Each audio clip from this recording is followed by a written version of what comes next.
My name is Tommy, I'm 36 years old and I work as a manager at a large construction company in Denver. I've been married to Patricia for 12 years now. She's 33 and works in marketing. We seemed like your typical American suburban couple living the dream. But what I discovered a month ago turned my entire world upside down and shattered everything I thought I knew about the woman I loved. It all started with small things that I initially dismissed as paranoia. Patricia had always been an open person. She could leave her phone anywhere, never hid her screen from me, and we shared everything. But something changed over the past several months. Her phone became her constant companion, going everywhere with her, even into the bathroom.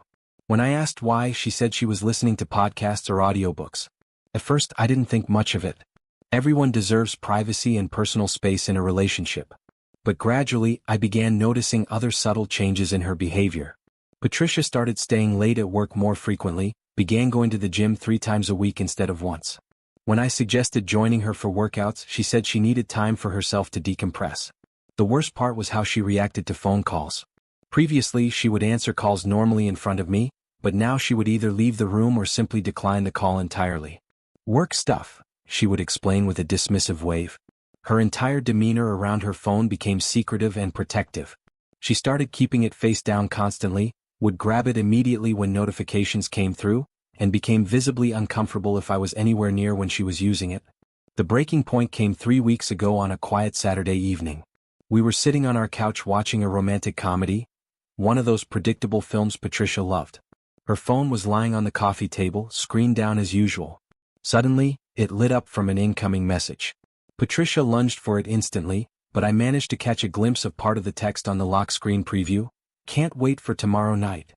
She quickly tucked the phone away and said it was just a colleague sending something about Monday's presentation. But her face turned bright red, and her hands were shaking slightly. In that moment, I knew with absolute certainty that something was terribly wrong.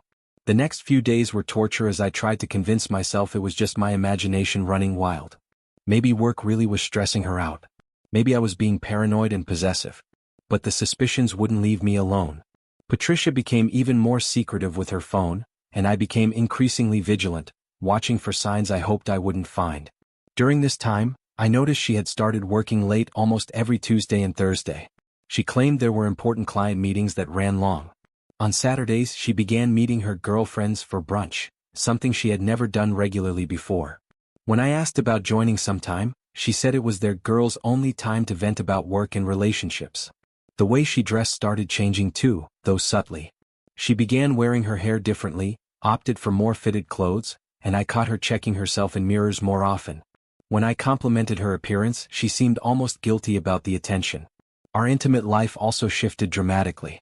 Patricia, who had always been affectionate and spontaneous, became distant and mechanical.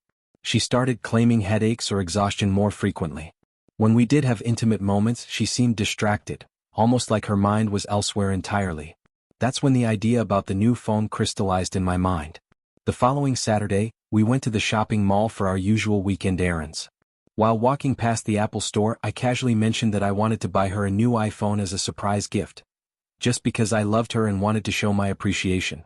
Patricia seemed surprised but pleased by the unexpected gesture. Inside the store, I made sure to ask the sales associate to transfer all her contacts, photos, and basic apps from her old phone to the new one. Patricia stood right beside me, smiling and thanking me for the thoughtful present. The whole process took about an hour, during which we chatted normally about weekend plans and an upcoming work conference she had to attend. "We can keep your old phone as a backup device," I suggested casually, trying to sound completely innocent. "Of course, that makes perfect sense," she replied, though I noticed a brief flash of something, concern, cross her face. For the next 2 days, Patricia used her new phone exclusively, praising its camera quality and faster performance. The old phone sat in the drawer of our bedroom dresser, seemingly forgotten. I waited patiently for the right opportunity to examine it, knowing I needed to be absolutely certain before taking any drastic action. That opportunity came on Tuesday evening. Patricia announced she was going to her evening gym class and would be back in about 2.5 hours. Enough time for a workout and post-exercise smoothie with her trainer. After she left, I retrieved the old phone from the drawer. The battery was nearly dead, but it still had enough power to function. My hands trembled as I navigated to her Messages app. What I found there changed everything I thought I knew about my wife and our marriage. There was a message thread with a contact labeled Mark Marketing that was definitely not about work projects or professional collaboration. The conversation read like intimate exchanges between lovers who had been together for months. The messages were dated back 5 months, 5 long months of deception and betrayal happening right under my nose. Last night was absolutely incredible. Tommy's going on a business trip next week so we can spend the entire weekend together. You're the most amazing man I've ever known. I keep thinking about your hands on me. Each message felt like a physical blow to my chest. But the worst revelations were still ahead of me. As I scrolled to the beginning of their conversation, I discovered a shocking truth that made everything infinitely worse. This Mark wasn't just some random colleague or stranger. He was actually an old friend of mine from university days who worked at the same marketing firm as Patricia. I had introduced them at a corporate party 2 years ago, thinking it would be nice for Patricia to know more people in her industry. In their messages, Patricia was sharing intimate details about our private life, mocking my habits and quirks, discussing our financial struggles and bedroom issues. She had turned our marriage into entertainment for her lover, sharing our most vulnerable moments as jokes and gossip. But the biggest shock was waiting in their most recent exchanges. In a message sent just 3 days earlier, Patricia had written, "I think Tommy is starting to suspect something. Maybe we should cool things down for a while." Mark's response was chilling, "Don't worry, he doesn't know anything concrete. By the way, my offer about California is still on the table." What offer? I scrolled up through weeks of messages until I found the answer. Mark had been offered a senior position at a marketing agency in Los Angeles, and he had proposed that Patricia divorce me and move to California with him. They had spent considerable time discussing how she could file for divorce and claim half of our assets, including our house and my retirement savings. The messages revealed detailed plans about how Patricia would gradually distance herself from me, create grounds for divorce by claiming we had grown apart, and then disappear to California with our money and belongings.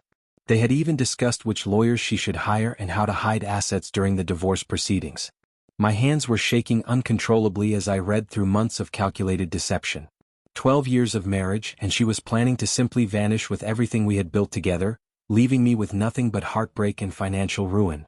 I quickly took screenshots of the most damaging conversations, saved them to my email and carefully placed the phone back exactly where I had found it. When Patricia returned from her gym session, which I now realized was probably time spent with Mark, I was sitting on the couch with a book in my hands, trying desperately to appear normal. "How was your evening, honey?" she asked, kissing me on the cheek with the same lips that had probably been kissing another man hours earlier. "Fine, just relaxing," I replied, looking into her eyes and marveling at how effortlessly she could lie to my face. "You seem tense. Everything okay at work?" she asked with what appeared to be genuine concern. "Just tired," I managed to say, wondering how she could show such convincing care while simultaneously planning my destruction. The following days were absolute hell. Patricia continued her normal routine, cooking dinner, asking about my day, laughing at my jokes, cuddling with me on the couch during evening TV shows. But now I knew the truth. Every smile was fake, every tender word was calculated, every moment of apparent intimacy was a performance. The hardest part was maintaining my own performance. I had to act like the loving, trusting husband while inside I was dying from the betrayal. Several times I almost confronted her, almost screamed out my knowledge of her affair, but I managed to control myself. I needed a plan. During this period, I also started paying closer attention to Patricia's actual schedule. I called her office a few times when she claimed to be working late and was told she had left hours earlier. I drove by the gym during her supposed workout times and never saw her car. Every lie became more obvious once I knew what to look for. One evening, while Patricia was in the shower, I checked our joint credit card statements online. There were charges I didn't recognize, expensive restaurants I had never been to, hotels in downtown Denver during times when Patricia claimed to be at work conferences, purchases at lingerie stores that never resulted in anything I saw at home. The financial evidence painted a clear picture of an elaborate double life that had been funded partly by my own earnings. She was literally using our money to finance her affair, taking my paychecks to buy sexy outfits and romantic dinners for another man. That's when I realized I couldn't just confront her directly. I needed to be smarter, more strategic. A simple confrontation would result in denial, tears, promises to change, and possibly more sophisticated deception. I needed to completely outmaneuver her. The idea came to me during a particularly difficult night when I lay awake listening to Patricia sleep peacefully beside me, probably dreaming about her lover while I suffered in silence. The following Friday, I told Patricia that my company was sending me on a business trip to Houston for 3 days. In reality, there was no business trip. I had taken vacation time and decided to see exactly what my wife would do when she thought I was safely out of town. On Saturday morning, I made a big show of packing my suitcase, complaining about having to work weekends, and kissing Patricia goodbye as she drove me to the airport. Instead of boarding a plane, I checked into a small motel across town and waited. That evening, I parked down the street from our house and watched. At exactly 8 p.m., a red BMW pulled into our driveway. Mark stepped out carrying a bottle of wine and a bouquet of flowers, probably the same type of flowers I regularly bought for Patricia. My wine. My flowers. My house. My wife.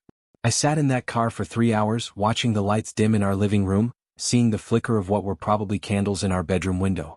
My imagination ran wild thinking about what was happening inside, but I forced myself to stay focused on the bigger picture. At 11 p.m., Mark finally left. Patricia walked him to his car, and they embraced and kissed passionately in our driveway like teenagers saying goodbye after prom. The casual intimacy between them suggested this was a well-established routine, not a new development. After she went back inside, I drove back to the motel, barely able to see the road through my tears of rage and humiliation. The next morning, Patricia texted me, "Hope your business meetings are going well. Missing you lots. Can't wait for you to come home." Missing me? While she had spent the night with my former friend in our marital bed. "Looking forward to being home with you tomorrow night," I replied, each word feeling like poison in my mouth. Monday evening, I returned home with a fabricated story about client meetings and contract negotiations in Houston. Patricia greeted me with enthusiasm, asking detailed questions about the trip, showing apparent interest in my fake professional challenges. "How did you spend the weekend?" I asked casually while unpacking my suitcase. "Quietly," she replied without hesitation. "Did some house cleaning, caught up on Netflix shows, read that book you bought me last month. Pretty boring actually." That's when I knew with absolute certainty that our marriage was completely over.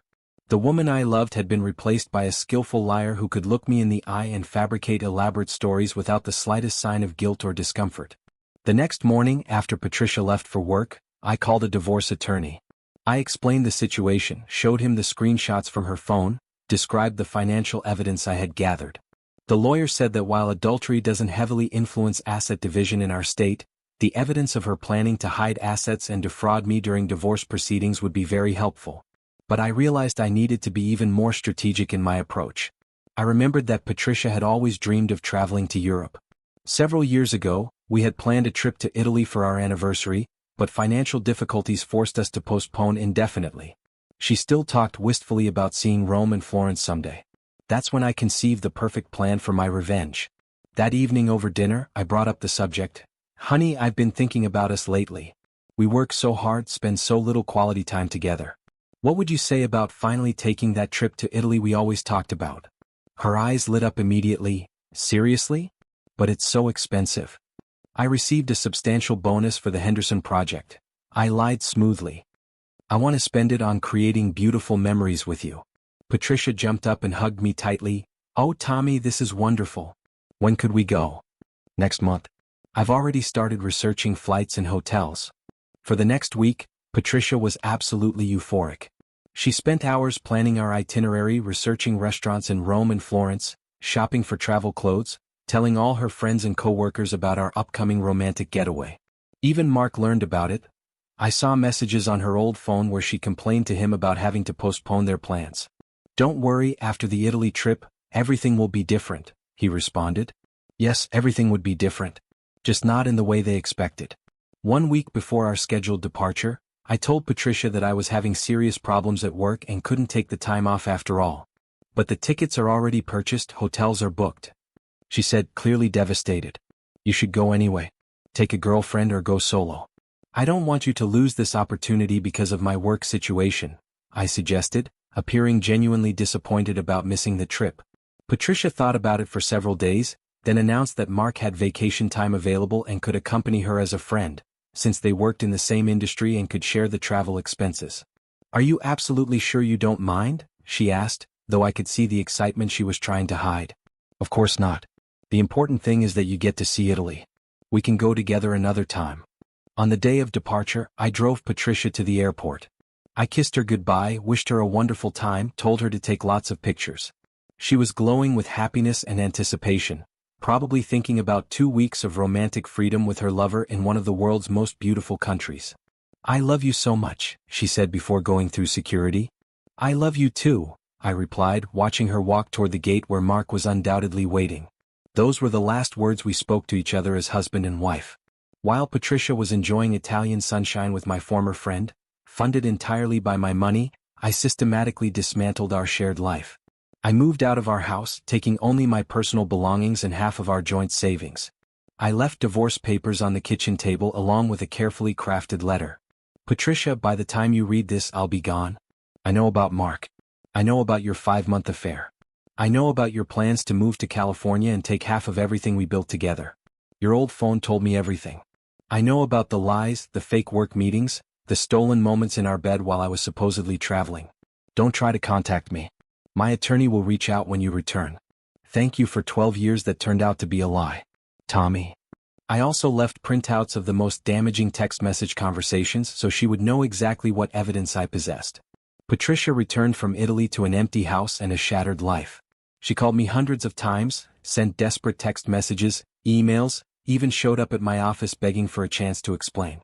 But I never responded. There was nothing left to say. The divorce proceedings dragged on for 6 months. Patricia hired an expensive attorney and tried to claim that I had no right to half of our house since I had abandoned the marriage. She attempted to portray herself as the victim of an unstable husband who had disappeared without warning.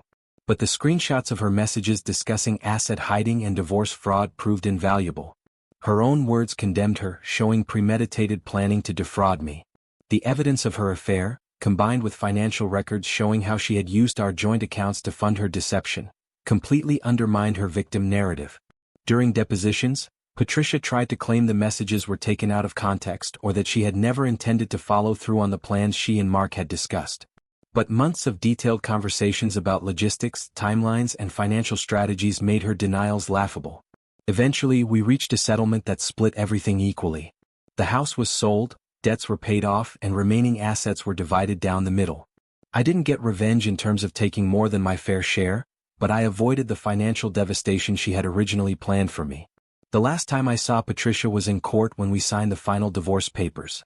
She had lost significant weight and looked exhausted, aged by stress and guilt. She tried to speak to me while we waited for our lawyers, but I simply stared straight ahead and remained silent. Mark, incidentally, never followed through on his California move with Patricia. It turned out he had been lying to her as well. He was married with 2 young children, something Patricia somehow never discovered during their 5-month affair. When his wife found out about the adultery, they divorced as well. But Mark chose to stay in Denver to maintain custody of his children, leaving Patricia completely alone. A year has passed since our divorce was finalized. I now live in a modern apartment downtown, have developed new friendships, and recently started dating a wonderful woman named Susan who works at a local bank. She has 2 children from her first marriage, and we're building our relationship slowly, based on complete honesty and open communication. Susan knows the entire story of my divorce and has been incredibly patient with my trust issues. We've been together for 4 months now, and every day I'm reminded of what a healthy relationship actually looks like. Susan doesn't hide her phone, doesn't make up stories about where she's been, doesn't create elaborate lies to cover simple activities. Patricia, from what I occasionally hear through mutual friends, still lives alone in a small rental apartment across town. She apparently had a difficult time finding work after our divorce became public knowledge in professional circles. The marketing world in Denver is surprisingly small, and stories travel fast. Sometimes I wonder if I should feel guilty about the way I handled the situation. Could I have tried marriage counseling? Should I have given her a chance to explain or change? But then I remember those text messages, the calculated cruelty of her plans, the months of lies told directly to my face, and I know I made the right choice. The most ironic part is that everything started with a gift I gave her out of love. That new iPhone was meant to be a symbol of my affection, a way to show appreciation for the woman I thought was my devoted wife. Instead, it became the tool that revealed the truth about who she really was beneath the surface. Sometimes the best gifts are the ones that reveal people's true character, even when that revelation destroys everything you thought you knew about your life. I've learned that trust, once broken so completely, can never be fully repaired. Some betrayals are simply too deep, too calculated, too cruel to forgive. Patricia didn't just cheat on me, she systematically planned to destroy my life while pretending to love me. That level of deception goes beyond infidelity into something much darker and more sinister. Today I'm genuinely happier than I've been in years. I wake up each morning without wondering what lies I'll be told, without questioning every phone call or unexplained absence, without living in a constant state of suspicion and doubt. Freedom from deception, I've discovered, is worth more than any marriage built on lies. Thank you for watching the video to the end. Maybe YouTube will no longer offer you my channel, so subscribe to it by clicking subscribe on the right under the video to receive new interesting stories. Also on the right of the video there is a playlist with other interesting stories that you can listen to, and you can also write in the comments what stories you would like to see on the channel.